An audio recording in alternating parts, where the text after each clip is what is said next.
제목을 함께 말씀 전하겠습니다. 여러분, 예수님 믿으면 변화가 됩니다. 믿으십니까? 그럼 질문 대답해 보세요. 여러분, 변화됐습니까? 대답하는 사람 몇 사람 안 돼요. 예수님 믿으면 반드시 변화된다고 여러분 얘기하셨는데, 그럼 여러분이 예수님 믿고 변화가 돼야죠. 예수 믿는 것은 변화를 전제하고 있어요. 예수 믿으면 삶의 주인이 달라지기 때문입니다.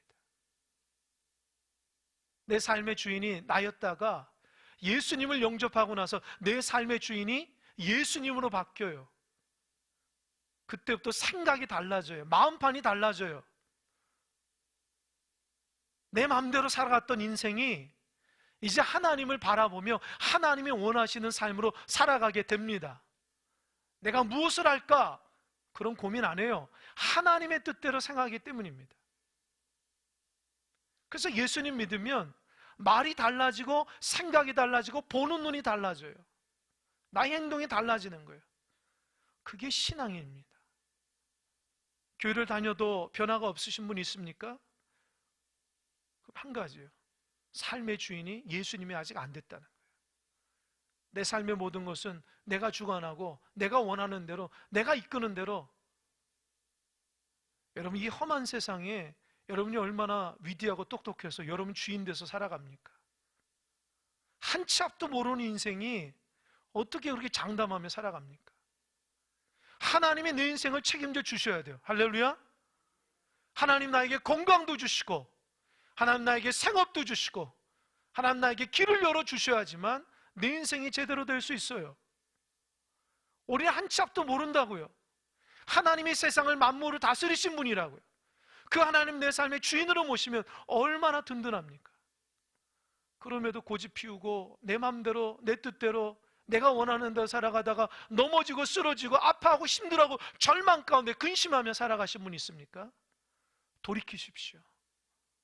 하나님을 여러분 삶의 주인 삼아 주시기 바랍니다. 그래서 여러분 인생이 달라져야 돼요. 예수님의 제자 중 베드로 보십시오. 그는 어부였습니다. 그의 평생 목표는 어떻게 하면 물고기 많이 잡아서 부자 될까? 그게 그의 삶이었어요. 날마다 새벽부터 밤늦게까지 고기 잡으러 다닙니다. 그에게 무슨 기쁨이 어디겠어요? 한 마리 더 잡는 것이 그 인생의 목표인데, 어느 날 예수님이 물고기 잡는 베드로에 나타나셔서 그러죠. 내가 너를 사람 낚는 어부로 만들어 주겠다. 아주 놀라운 말씀이에요. 너는 평생 물고기만 잡았는데 이제 너는 영혼을 구원하는 예수의 제자 만들어 주겠다. 딱 말씀하신 거예요. 그러니까 베드로가 성경을 보니까 곧 그물을 버려두고 예수를 쫓으니라. 할렐루야. 자기 그물을 벗어 던지고 예수님을 쫓아갔어요. 그래서 그 아무것도 아닌 베드로가 예수님 말씀에 따라 살아가니까 초대교회 위대한 하나님의 사도가 됐습니다.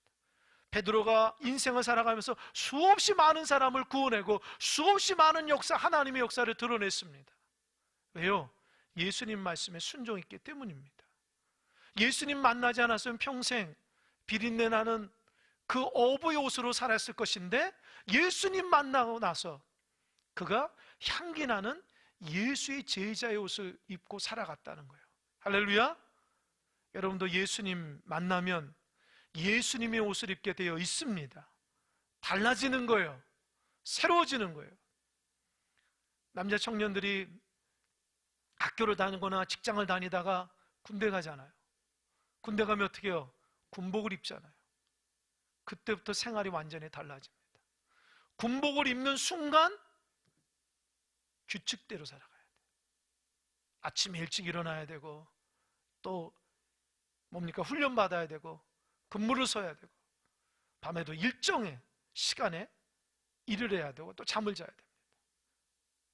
왜요? 군인이기 때문입니다. 그 옷을 입으면 군인답게 생활해야 돼요. 우리가 예수님을 믿고 예수님의 옷을 입으면 예수님이 기뻐하시는 삶을 살아가야 됩니다. 꼭 기억하십시오. 예수님을 기뻐하시는 삶을 살아가야 돼요. 예수님을 이용해서 내 삶이 잘 되려고 하는 것이 아니라 내 삶이 예수님이 원하는 대로 살아갈 수 있도록 내 자신을 쳐서 주의 말씀 앞에 순종해야 됩니다. 오늘 본문의 말씀은 에베소서입니다. 에베소서가 가장 중요하게 생각하는 것이 뭔지 아세요? 교회예요, 교회. 에베소서는 교회론에 대해서 얘기하거든요. 전반부는 뭐라 얘기하냐? 교회를 그리스도의 몸이라고 하는 거예요. 그리스도의 몸. 이런 건물이 아니에요, 교회는요. 교회는 그리스도의 몸이에요. 지체란 말이에요. 여러분 한 사람이 한 사람 안에서 교회라면 교회 그리스도의 몸이기 때문입니다. 그래서 전반부에는 사도 바울이 그리스도의 몸된 교회가 연합하고 성장하고 성숙해야 되는 것에 대해서 권면의 말씀을 하고, 후반부는 그리스도의 몸된 교회의 성도 각자가 하나님이 원하는 대로 어떻게 삶을 살아가야 되는가 에서 말씀하고 있어요. 오늘 본문은 에베소서 후반부입니다. 그러니까 그리스도의 몸된 성도들 각자가 예수님 믿고 변화됐으면 어떻게 살아가야 되는지에 대해서 말씀하고 있어요. 여러분 오늘 말씀 듣다가 여러분의 삶을 다시 한번 돌이키는 은혜가 있길 바랍니다. 여러분 신앙인이 교회를 다닌다고 신앙인이 아니에요. 착각하지 마세요. 내가 교회 다닌다고 직분받았다고 변화되는 게 아닙니다. 내 삶이 예수님으로 새롭게 달라져야 되는 것이 신앙이라는 거예요. 그래서 오늘 말씀을 통해서 신앙인이 변화된 신앙인이 어떤 삶을 살아가야 되는가. 첫 번째 17절 자막 한번 보세요. 다 같이 읽어보겠습니다. 시작. 그러므로 내가 이것을 말하며 주 안에서 증언하노니 이제부터 너희는 이방인이 그 마음에 허망한 것으로 행함같이 행하지 말라. 이방인처럼 행하지 말라는 거예요. 여러분 에베소 교회는 사도 바울이 2차 전도 여행 때에 세운 교회예요. 여러분 에베소 지역은요 항구 도시로서 사람들이 많이 드나는 거예요. 그러니까 사람들이 많이 드니까 뭐가 모여요? 돈이 모이게 되죠. 돈이 모이면 어떻게 돼요? 타락하게 돼요. 그래서 에베소 지역은 아주 상업이 발달하고 만몬주의, 물질주의, 또 음란한 도시였어요. 그런 곳에 사도 바울 하나님께서 그를 보내셔서 교회를 세웠다는 거예요. 아닙니까? 그래서 2차 전도 여행 때에 교회를 세우고 3차 전도 때에 3년간 그 교회에서 목회를 한 거예요.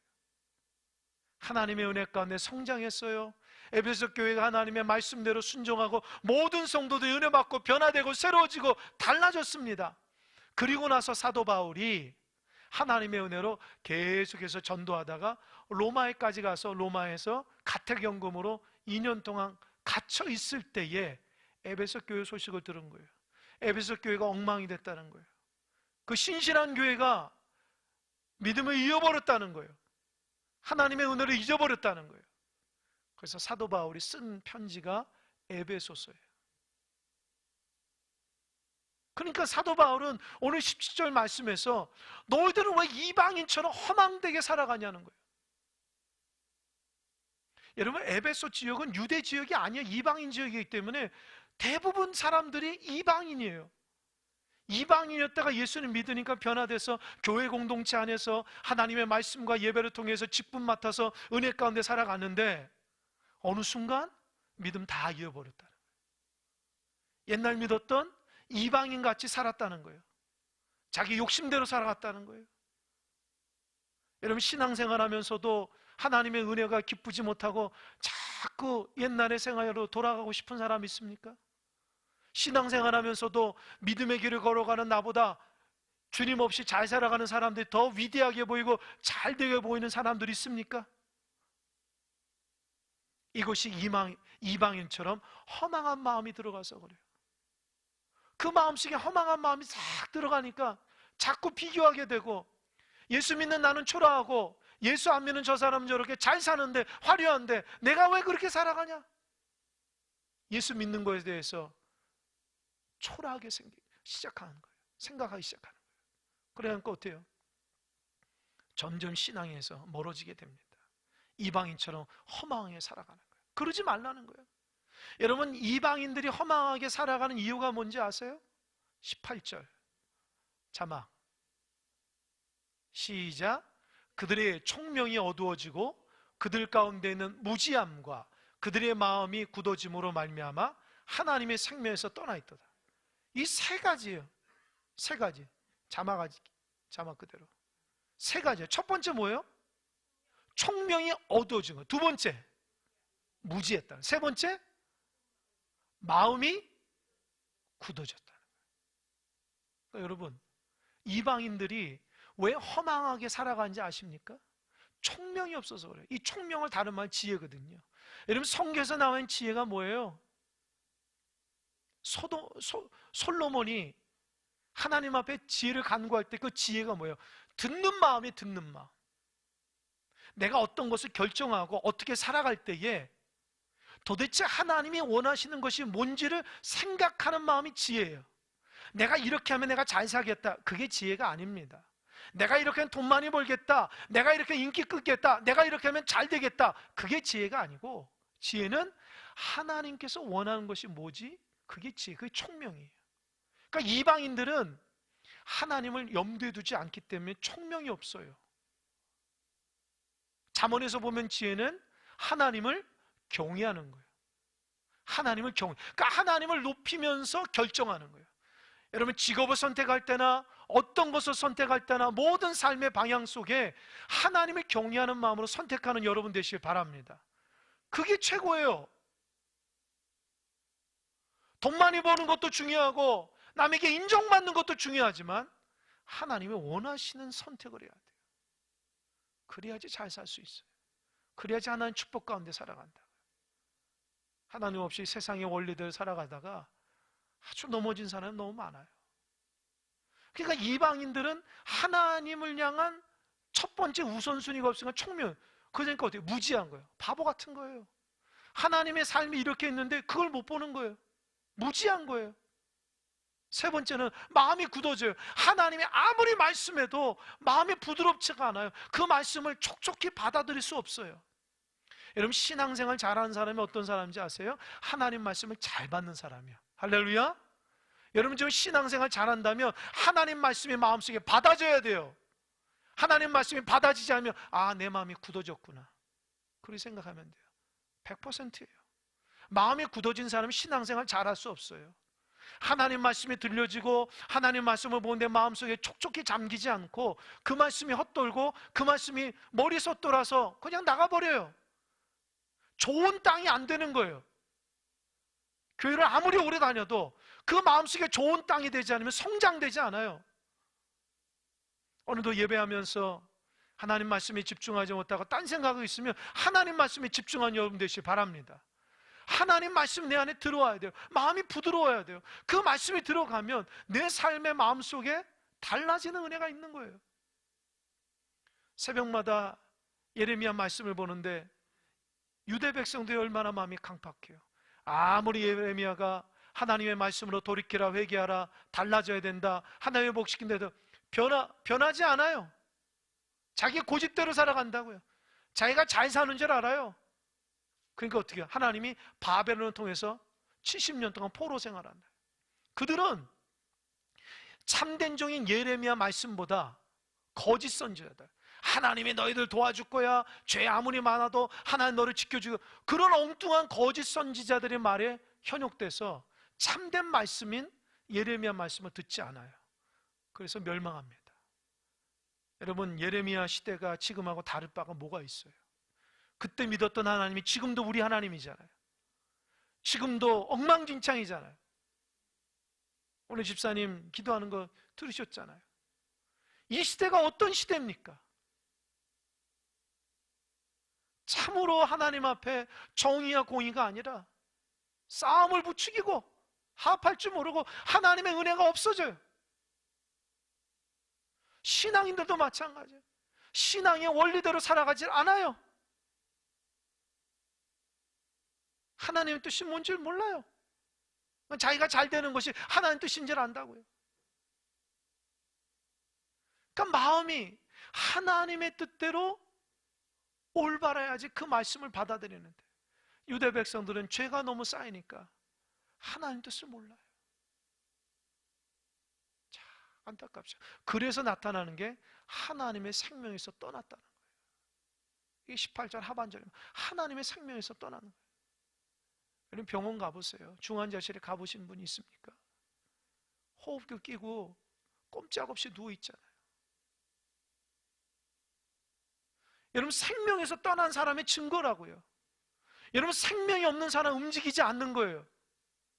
호흡을 제대로 안 돼요. 소망이 없는 거예요. 신앙생활하면서도 소망이 끊어지고 재미가 없고 기쁨이 없고 감사가 없고 내가 하나님께 예배하기 싫고 내가 섬기기 싫으면 생명에서 떠나는 것처럼 내가 영적으로 죽어가고 있다고 하는 그 증거를 드러내고 있는 거예요.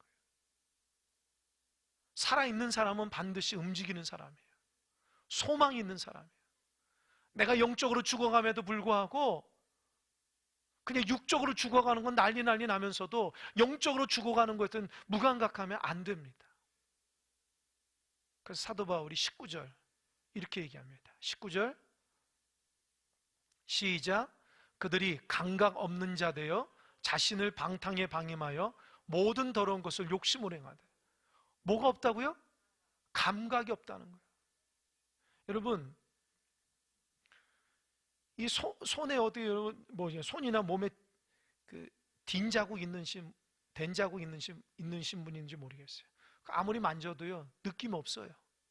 느낌 없다고요. 완전히 이 살이 뒤어가지고. 성경에 보면 아주 무서운 말씀이 있어요. 하나님의 뜻대로 살아가지 않는 사람은 양심에 뭐 맞았다고요? 화인 맞았다. 화인. 양심에 화인 맞으면요 감각이 없어져요. 영적인 감각이 없어서 하나님의 말씀에도 감각이 사라지는 거예요. 하나님이 그 사람 손을 붙잡아도요 하나님의 손인지 몰라요. 감각이 없어져요. 하나님이 음성을 들려줘도요 이 귀가 난청이 돼가지고 들려지지가 않아요.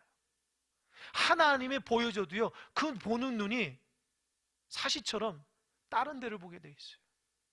감각이 없어져요. 여러분 신앙생활은 영감이에요. 영적인 감각이 있어야 돼요. 신앙생활하는 사람이 하나님이 나와 함께 있다고 하는 영적인 감각이 있어야지. 그 영적인 감각이 사라지면 그때부터는 어두워서 감각 없이 살아가게 된다. 하나님 말씀에도 경고에도 죄를 계속 집니다. 방탕에 방임하는 게 뭐예요? 처음에는 어때요? 이거 방황하는데 하나님 앞에 얹어주면 이러잖아요? 나중에 계속 방황해도 돌이키지 않고 방임해봐요. 그냥 알아서 내 마음 그냥 가는 대로 살자. 하나님이 경고했는데도 감각이 없어져요. 그런 사람은 어디 갈까요? 마지막에 제가 차마 얘기하지 않겠습니다. 방탕에 방임하게 되면 끝에 가서 어떤 역사가 일어나겠어요? 또 한 가지, 자기의 모든 더러운 욕심대로 살아가는 거예요. 처음에 예수 믿고 은혜 가운데 살 때 그래 하나님 이런 거 하지 말랬지 라고 했다가 자꾸 자기 원하는 대로 삶, 하나님 앞에 거짓말을 해요.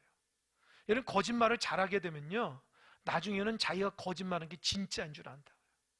우리 주변에 그런 사람들 많아요. 거짓말을 밥 먹듯이 해가지고 자기도 속여버려요. 거짓말하는 자기도 속여버려요.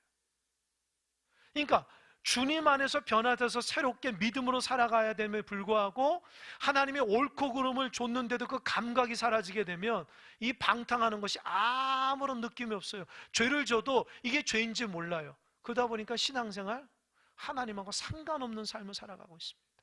혹시 여러분들 하나님하고 상관없는 삶을 살아가는 여러분 있어요? 주일만 오고 일주일의 삶 하나님 없이 살아가다가 주일만 딱 출석 체크하고 그렇게 살아가신 분 있습니까? 여러분 이제 돌이키시기 바랍니다. 하나님의 영적인 감각이 있어야 돼요. 내가 하나님의 사람이라면 하나님 나에게 원하시는 건 뭐지? 내가 부족하고 연약해도 하나님 끊임없이 우리에게 말씀하시고 내가 너를 통해서 이걸 원한다고 할 때 그 뜻을 이루어낼 수 있어야 돼요. 그래야지 죄를 짓지 않아요. 영적인 감각이 없으니까 하나님이 경고하고 말씀해도 들려지질 않아요. 그러고 나중에 하나님이 한 대 딱 치면 아이고 그런다고요. 절대 그런 인생 되지 않길 바랍니다. 하나님 안에서 영적인 감각이 살아있어서 하나님이 경고하시고 삶을 통해서 여러 가지 경고하셨을 때에 그렇지, 하나님께서 나에게 말씀하셨지 깨달아야 돼요. 오직 하나님의 은혜 가운데 살아야 돼요. 그 말씀 가운데 살아가야 돼요. 그래서 하나님 앞에 조금씩이라도 주님의 영광에 살아가야 돼요. 거짓된 모습이 없어야 돼요. 겉으로는 믿음의 사람, 속으로는 세상의 온갖 욕심이 마음속에 집을 짓고 있다면 하나님 기뻐하지 않습니다. 달라져야 돼요. 에베소 교회 성도들이 그랬다는 거예요. 감각이 무너졌다는 거예요. 그래서 사도 바울이 뭐라 얘기하냐? 20절 결론적으로 이렇게 20절 시작. 다시 한번 시작.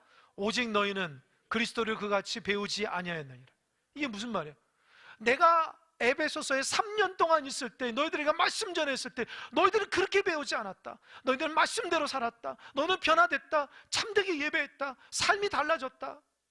그렇게 살아갔던 사람들이 왜 지금 그 모양 그 꼴이냐? 그렇게 지금 사도 바울이 얘기하는 거예요. 여러분, 신앙을 제대로 배워야 돼요. 신앙을 제대로 배우지 않으니까 하나님의 뜻대로 살지 못하고 그냥 지식으로만 살려고 하고 경험으로만 살려고 하니까 하나님의 은혜에 앞장서지 않고 자기가 앞장서는 거예요. 여러분, 신앙의 바른 믿음은 뭡니까? 하나님의 말씀대로 살아가는 거예요. 할렐루야. 내가 달라지는 거예요. 내가 달라지지도 않았으면서 내 경험과 내 생각을 앞장서면 하나님이 역사할 때가 어디 있습니까? 예수님 믿으면 달라져야 돼요. 그렇게 배웠다는 거예요. 사도 바울은 에베소 교인도 그렇게 가르쳤다는 거예요. 예수님 믿고 변화되면 이전의 삶에서 이제 달라졌다는 거, 완전히 변화됐다. 그것을 구경도 안 한다는 거예요. 뒤로 가지도 않는다는 거예요. 오직 하나님의 은혜만 앞장서요. 그렇게 예수 믿고 신앙생활 직분받고 그렇게 믿음의 삶을 살았다는 거예요. 그렇게 살았던 에베소 교회 성도들이 어떻게 해서 사도 바울이 가르쳐주지 않는 그 신앙을 그렇게 엄청나게 잘못된 모습을, 신앙의 모습을 살아가는가? 책망하고 있는 거예요. 사도 바울이 그러면 그들에게 어떻게 가르쳤을까요? 21절 시작.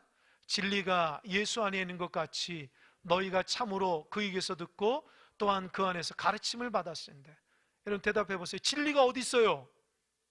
진리가 어디 있어요? 어디요? 예수님 안에 있는 거예요. 예수님은 길이요 진리요 생명 된다는 거예요. 할렐루야. 예수님이 진리 안에 계세요. 다시 한번 21절 자막. 진리가 예수 안에 있는 것 같이 너희가 참으로 그에게서 어떻게 했어요? 듣고 또한 그 안에서 가르침을 받았다는 거예요. 그러니까 사도 바울이 에베소 교회 3년 동안 있으면서 에베소 교회 성도들에게 오직 진리되는 예수님의 말씀만 전하고 성도들은 들었다는 거예요. 그것대로 살라니까 그대로 가르침 받아 살았다는 거예요. 그러니까 여러분, 변화되는 성도의 특징이 뭐예요? 말씀대로 살아가는 거예요. 할렐루야. 변화되지 않는 성도의 특징은 뭐예요? 자기 고집대로 살아가는 거예요. 하나님 말씀 상관없이 자기 고집대로 살아가는 거예요. 자기 원하는 대로. 그러니까 달라지지 않는 거예요. 여러분, 여러분이 죽어야지 주님이 여러분 안에 살아 계십니다. 할렐루야. 그래서 하나님이 역사하는 거예요. 왜? 나는 평생 예수 믿어 능력이 안 돼. 여러분이 죽지 않아서 그래요. 여러분이 죽으면 여러분 안에서 예수님이 살아서 큰 역사를 일으킵니다. 베드로도 예수님 막 믿고 죽었어요. 예수님한테 부인했지만 그 예수님을, 부활하신 예수님만 다시 그 능력이 나타나는 거예요. 왜 여러분 삶 가운데 생명의 역사가 드러나지 않는, 왜 여러분 때문에 주변이 변화되지 않는지 아십니까? 여러분이 죽지 않아서 그래요. 여러분이 죽으면 여러분을 통해서 생명의 역사가 일어나는데, 여러분이 죽지 않고 여러분이 살아 움직이니까 주변이 살아 움직이겠습니까?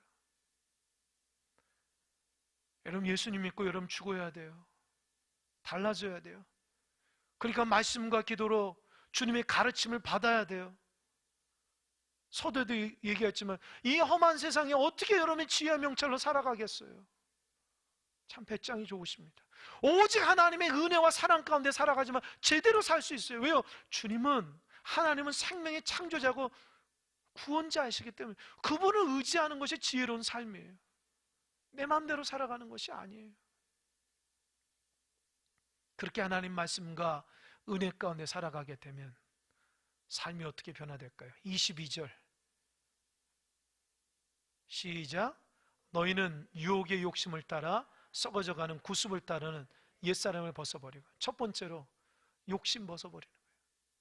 여러분 안에는 욕심들, 여러분 마음속에 가장 큰 욕심은 뭐예요? 물질에 대한 욕심을 벗어버리세요. 돈을 사랑함이 일만하게 뿌리인데 왜 이렇게 돈을 사랑하십니까? 여러분 돈을 사랑하면 돌아버린다니까요. 꼭 기억하세요. 하나님이 여러분 형편에 따라 다 주신 줄 믿으시기 바랍니다. 무슨 뭐 도둑질해서 돈을 가져야 돼요? 아니잖아요. 하나님의 은혜 가운데 하는 거예요. 그러니까 기쁨과 감사하는 마음을 걱정하지 마세요. 하나님 여러분 바꾼 적 있어요? 여러분 거짓 만들었습니까? 하나님이 여러분? 얼마나 지금껏 잘 살아가요. 앞으로도 잘 살 줄 믿으시기 바랍니다. 그러니까 욕심 부리고 살지 마세요. 없으면 하나님 주신다고요. 그동안 많이 줬음에도 하나님 감사할 줄 모르고 하나님 있던 거 다 뺏는다고요. 그게 성경의 원리예요. 그러니까 욕심, 또 하나 욕심 뭐예요? 자꾸 여러분을 드러내려고 하는 그런 욕심들, 남에게 인정받으려고 그런 욕심을 벗어버리세요. 하나님께 인정받아야 돼요. 또 모든 것을 내 뜻대로 하려고 하는 그 욕심들 벗어버리세요. 하나님의 뜻을 앞세우지 내 뜻대로 하는 게 중요한 게 아니에요. 그런 건 썩어져 가고 그런 나를 힘들게 하는 거예요. 그런 욕심을 다 벗어버려야지 하나님 말씀대로 살아갈 수 있습니다. 아멘? 그렇게 되면 23절 자막 시작. 오직 너희의 심령이 예수님의 내 안에 주인 되고 예수님의 말씀대로 가르침 받으면 욕심 사라지고 내 마음이 새로워져요. 새로운 인생이 돼요. 아 정말 달라져. 생각이 달라져. 말과 행동이 달라져. 야 저 사람 진짜 변화됐네. 이런 소리 듣게 됩니다. 옆 사람 보세요. 정말 달라진 인생인지. 옆 사람이 정말 달라졌다고 하는 평가를 서로 이렇게 당신 진짜 달라진 것 같아. 진짜 달라진 것 같아. 옛날 모습 없어. 정말 변화된 것 같아. 어쩌면 그렇게 진실하고 거룩하고 정직하고 하나 은혜로 살. 그런 평가 받아야 돼요. 반대로 당신은 교회 다니면서 왜 그래? 왜 욕심 부려? 왜 하나님 뜻대로 살지 못해? 왜 신앙이 답지 못해? 그러면 안 돼요. 심령이 달라져. 심령이 달라지면 마지막 24절 시작. 하나님을 따라 의와 진리의 거룩함으로 지으심을 받은 할렐루야. 새 사람은 어떤 사람이에요? 하나님을 따라서 의와 진리의 거룩한 사람이에요. 제가 이 말씀을 마무리하면서 기도하는데 하나님 그런 생각을 주시더라고요. 여러분 요한복음 4장에 보면 누가 나오죠? 사마리아 수가성 여인 나가요. 그 수가성 여인이 참 죄 많이 지는 여인이에요. 인생이 고통 가운데 있는 여인이라고요. 세상에 자기가 원하는 대로 다 살아갔던 여인이에요. 근데 부끄러움이 많아요. 죄를 많이 지니까 사람들 앞에 나가지 못하니까 손가락질 당하니까 사람들이 없는 정오에 낮에 물동이를 들고 간다. 왜요? 물은 마시면 살아가는 건 갈급하니까.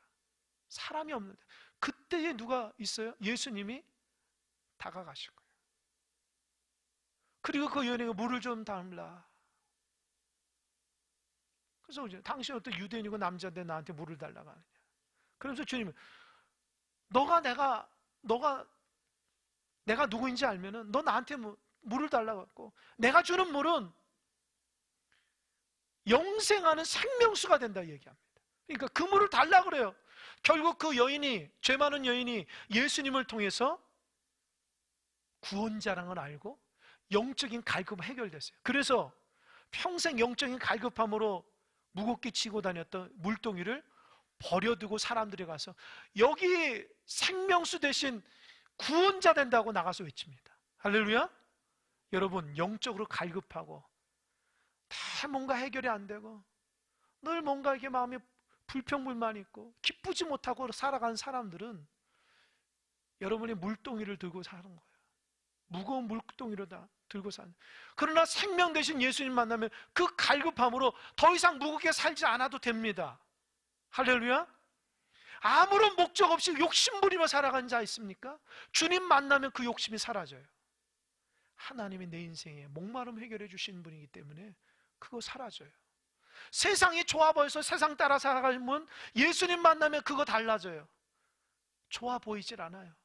그렇게 살아가는 것이 초라하게 보이기 시작합니다. 주님 안에서 있는 것이 참되게 보이기 시작합니다. 할렐루야. 예수님 만나야 돼요. 여러분, 예수님 제대로 만나야 돼요. 두 번째, 하나님 기도하는 가운데 그런 마음 주시더라고요. 마가복음 10장에 보면 예수님이 여리고를 지나가는데 거기서 누가 있냐? 맹인 거지 바디메오라는 사람이 있어요. 보이지가 않거든요. 그러니까 구걸하며 살죠. 그때 어떤 사람들이 예수가 지나간다니까 다윗의 자손 예수여 나를 불쌍히 여겨달라고 막 고래고래 소리를. 사람들이 시끄럽다 해도 자기는 마지막 순간이거든요. 예수여 나를 좀 고쳐달라고 하니까 예수님이 돌아보면서 저 사람 불러오라고 얘기하니까 그 사람한테 야 예수가 당신 부르니까 오라고 합니다. 그러니까 그때 이게 바디메오가 어떻게 해요? 첫 번째 뭐라고 그러죠? 어떻게 했어요? 기억나십니까? 옷을 어떻게 했어요? 성경을 다 아니시군요. 겉옷을 벗어버리고 뛰어서 주님께 갔다는 거 아닙니까? 할렐루야. 여러분, 겉옷을 벗는 게 뭐예요? 여러분, 맹인에게 있어서 앞이 보이지 않고 거지에게 있어서 겉옷은 자기 삶의 전부라고요. 그에게 있어서 이불이 되기도 하고 그의 살림 전부예요. 만약에 그 사람이 그 겉옷이 없으면 살아갈 수가 없어요. 그런데 예수 만나게 되니까 어떻게 해요? 그 겉옷을 벗었다. 자기 삶의 전부라고 누더기를 벗었다는 거예요. 그리고 예수님 만나서 걸어다니고 새 옷을 입게 되는 거예요. 할렐루야. 여러분도 혹시 누더기 같은 옷을 입고 살아가십니까? 그거 없으면 안 되는 것처럼 옛날 습관과 옛날 방식과 옛날 욕심과 옛날 죄를 지면서 이런 것이 정말 좋다고 여깁니까? 교회 올 때는 새 옷 입고 나가서는 내 옛날의 습관의 옷을 입고 절대 그러면 안 돼요. 주님 안에서 새 옷을 입어야 돼요. 주님 주신 옷이 가장 멋진 옷이고 내 삶을 다르게 살아가는 인생의 옷입니다. 할렐루야. 이제부터 영적인 옷으로 입으시기 바랍니다. 지금 여러분이 입고 있는 영적인 옷이 있습니까? 세상의 옷입니까? 그 옷 가지고 하나님 앞에 못 가요. 여러분, 거룩한 하나님을 따라 의와 진리의 거룩함으로 새 사람으로 지으심 받은 새 옷을 입고 하나님 앞에 가는 거예요. 하나님 앞에 갈 때에 여러분의 인생이 하나님 앞에 딱 서서 여러분의 몸과 마음에서 옷에서 광채가 나야 돼요. 내가 하나님을 따라 의와 진리의 거룩함을 입은 인생이 되었다는 것을 마지막 심판대 앞에 그걸 보여줘야 돼요. 그래서 말하지 않더라도 내 삶의 신앙이 무엇인 걸 보여주는 겁니다. 여러분, 이 땅 가운데서 새 사람으로 살아가는 여러분 되시길 바랍니다. 아직도 예수 믿으면서도 세상의 욕심에 끌려서 살아가는 어리석은 자들이 있습니까? 제가 경고합니다. 그렇게 살다간 큰일 납니다. 오늘 하나님이 종을 통해서 여러분에게 말씀하시는 거예요. 그렇게 살다간 큰일 나요. 돌이키십시오. 달라지십시오. 주님 주신 은혜 가운데 승리의 삶을 살아가십시오. 그래야지 하나님께서 여러분을 참되고 기쁘게 만듭니다. 무거운 물동이를 들고 들어가 사시는 분 있어요? 버리세요. 주님 주신 생명수 아니면 어디에서 물을 얻으려고 다닐 필요가 없어요. 날마다 내 안에서 생수의 강이 흘러 넘치게 됩니다. 그래서 예수 믿는 것이 기쁨임을 꼭 깨닫는 여러분 되시길 바랍니다. 꼭 달라지는 여러분 되시길 바랍니다. 이로부터 새 사람이 되십시오. 이제 볼 겁니다. 제가 여러분 새 사람이 옷을 입고 살아가는지 옛날 옷을 벗지 않고 있는지 꼭 믿음의 길을 살아가는 주의 귀한 백성 되기를 주님의 간절히 축원합니다. 아멘. 기도하겠습니다.